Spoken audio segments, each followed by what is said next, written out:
গলে কিমান ভাল হ'ব বা কাৰোবাৰ লগত থাকিলে ভাল হ'ব, থাকিলে কাৰ লগত থাকিম, অসমৰ ৰাইজে কাক বেছিকৈ বিচাৰিছে, কাৰণ আমিওতো অসমৰ নাগৰিক, ভাৰতৰ নাগৰিক। চ' আমি আন্ধাধুন এটা সিদ্ধান্ত ল'লে নহ'ব, আৰু ব্লাইণ্ডলি সিদ্ধান্ত লোৱাটো UPPL নিবিচাৰে।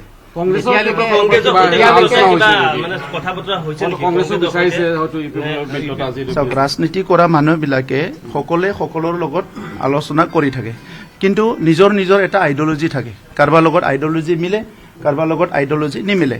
কিছুমান কম্পালচনত কাৰোবাৰ লগত এলায়েন্স কৰে আৰু কিছুমান কম্পালচনত কৰিব নালাগে।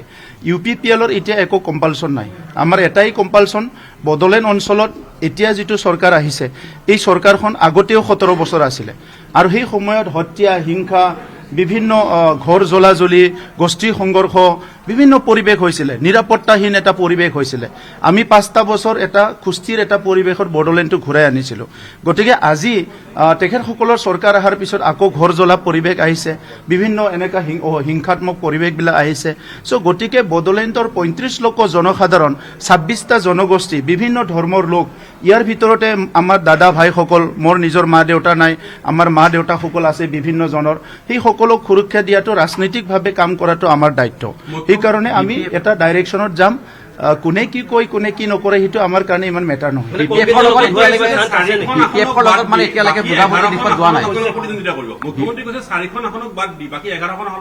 আমিতো 15খনতে প্ৰতিদ্বন্দ্বিতা কৰিম, এইটো সিদ্ধান্তটো আমি ল'ম।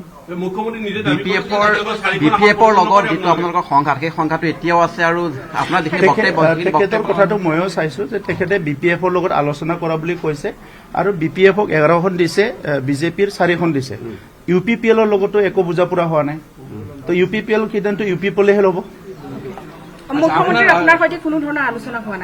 আলোচনা চবৰ লগতো হৈ থাকে, আৰু ৰাজনীতিক মই এইটো কাৰণে কৈছো, আপোনালোক সহজ বুজি পোৱাৰ কাৰণে সহজ ভাষাত কৈছো।